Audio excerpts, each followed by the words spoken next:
So welcome to a new session. हर बार हम इंग्लिश के बारे में बात करते हैं। आज हम बात करने वाले हिंदी और गुजराती में अच्छे से मार्क्स कैसे लाए। यहाँ पे मिस्टेक्स वाला सेक्शन और इंपॉर्टेंट पॉइंट्स टू नोट, ये दो आपने अगर दिमाग में रख लिए, हिंदी गुजराती में आपका कंफर्म है कि आप पास तो हो ही जाओगे। मिस्टेक्स जो मेनली मिस्टेक्स होती है मात्रा की,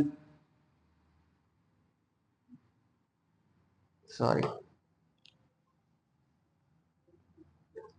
जो मेन मात्रा की मिस्टेक्स होती है, ई की मात्रा, बड़ी ई की कब लगेगी, छोटी ई की, ऊ की, और ऐसे ये ऊ की मात्रा जो मेनली होता है मिस्टेक में यही होता है।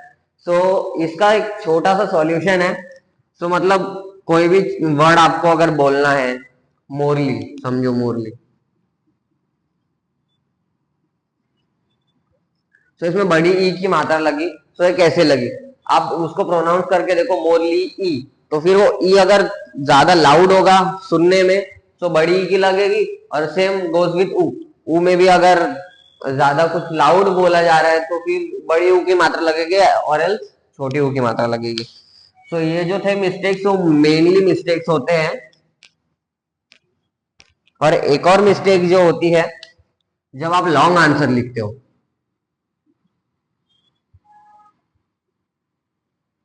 लॉन्ग आंसर लिखते टाइम हिंदी और गुजराती और इंग्लिश में भी लॉन्ग आंसर जब भी स्टार्ट करते हो, तब चैप्टर का नाम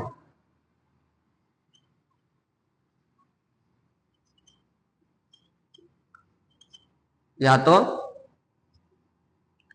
गद्य, गुजराती में ऐसा, हिंदी में ऐसा लिख सकते हो, और गद्य लिख के 2 डॉट करके चैप्टर का नाम लिख देना है, और फिर बाद में लेखक।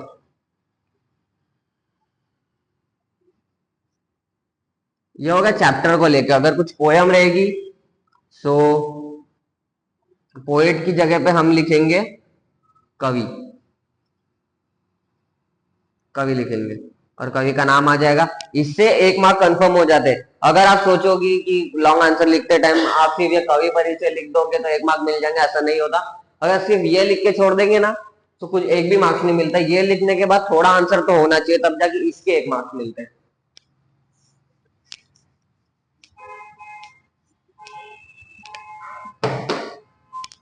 इंपॉर्टेंट पॉइंट्स, इंपॉर्टेंट पॉइंट्स, घाई नहीं करनी है,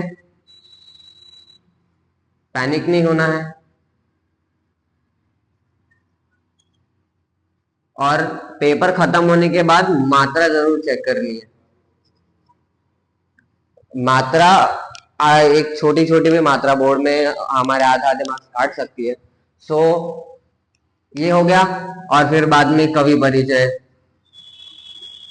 आंसर के स्टार्टिंग में 2 लाइन तो उसकी कंफर्म, और 1 लाइन छोड़ के फिर बाद में अपना आंसर लिखना स्टार्ट करना है।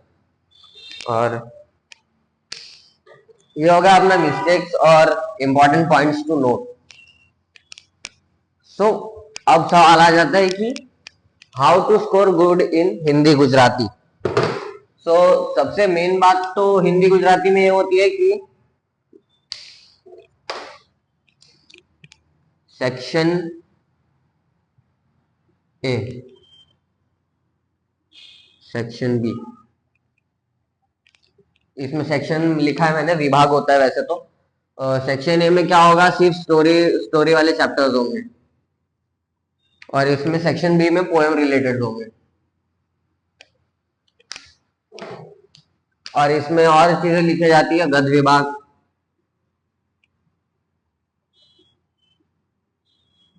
गद्य विभाग, इसमें होता है पद्य विभाग।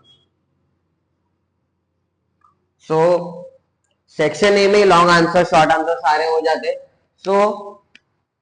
रादर देन आप आंसर, क्वेश्चन आंसर लर्न करो, आप स्टोरी समझ के जाओ, आप आंसर लिख पाओगे। सेक्शन ए और बी हो गया। और सबसे ज्यादा मेनली स्कोरिंग होता है सेक्शन सी और डी। सेक्शन सी में होगा विरोधी, समानार्थी, और ये सब 2-2 मार्क 2-2 मार्क 2-2 मार्क करके आते हैं। अच्छे खासे स्कोरिंग इसमें भी हो जाते हैं सेक्शन सी में। और सेक्शन डी में बी स्कोर अच्छे से कर लो, अगर समझ लो आपको क्वेश्चन आंसर आते नहीं है ज्यादा, आपने शॉर्ट आंसर पढ़ के गए, सेक्शन सी में भी आपने सारे अटेम्प्ट कर लिए, और फिर बाद में आता है सेक्शन डी अपना।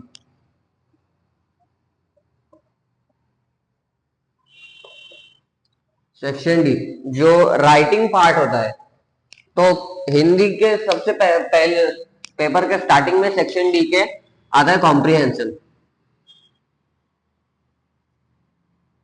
कॉम्प्रिहेंशन में क्या रहेगा, बड़ा पैराग्राफ दिया रहेगा, 4 क्वेश्चंस दिए रहेंगे।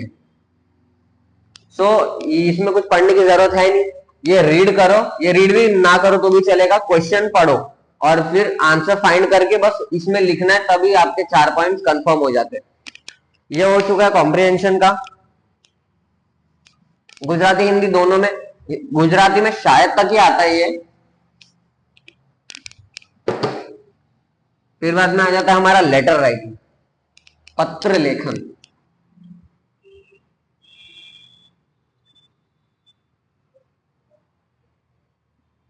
पत्र लेखन में क्या होता है, अगर पूरी सिचुएशन दी रहेगी, एड्रेस सब दिया रहेगा, जैसे मैंने पिछले वीडियो में बताया था, इंग्लिश का मैंने लेटर राइटिंग का फॉर्मेट बताया था।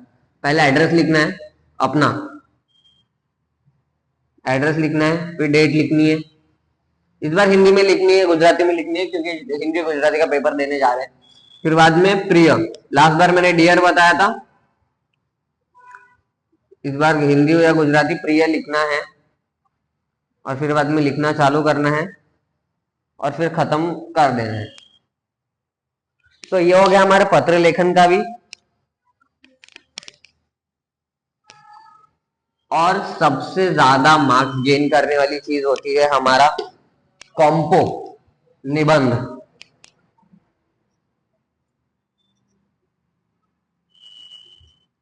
निबंध बेसिकली 7 या तो 8 मार्क का पूछा जाता है। निबंध या तो स्टोरी राइटिंग भी हो सकता है। निबंध में क्या होगा, कुछ सिचुएशन दी रहेगी, डैश सिचुएशन डैश ऐसे दिया रहेगा स्टोरी राइटिंग में। तो फिर इस पे से हमें एक स्टोरी बना के निकालनी है, वो एक स्टोरी हो जाएगी। टाइटल भी हमें डिसाइड करना है, फिर टाइटल को, स्टोरी को देखते हुए अच्छा से टाइटल डिसाइड कर लेना है।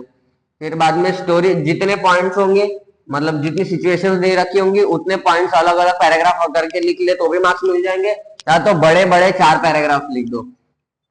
और फिर बात अगर आ जाए निबंध की,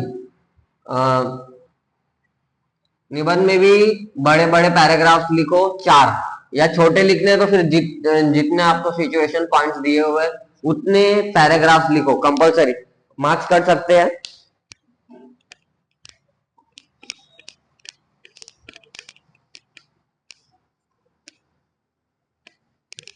और गुजराती में एक टाइप का क्वेश्चन आता है कि बड़ा सा पैराग्राफ दिया रहेगा, वो पैराग्राफ को त्रीजा भाग,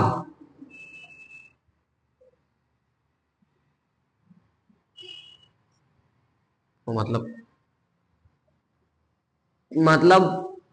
अब पूरा पैराग्राफ है, उसको 3 पार्ट में डिवाइड करना है, उसमें से एक पार्ट में जितनी लाइंस होगी उतनी लाइन का हमें एक और पैराग्राफ।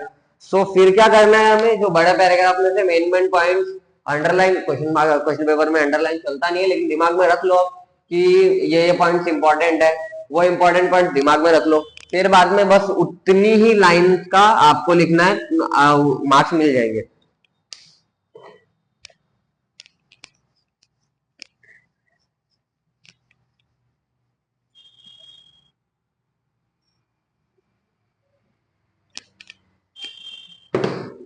तो और कुछ नहीं है, हिंदी और गुजराती में मतलब स्टोरी अगर आपको पता चल गई सेक्शन ए और बी में आप स्कोर कर लोगे। सेक्शन सी अगर आपका दिमाग है, चलता है, थोड़ा बहुत भी चलता है, तो फिर सेक्शन सी में आप विरोधी किसी के अपोजिट सेंटेंस बता सकते हो, समानार्थी में सेम मीनिंग वाले बता सकते हो। वैसे ही सेम सेक्शन डी का भी मैंने आपको समझा दिया। तो आज का हमारा टॉपिक यही था। सो बाय।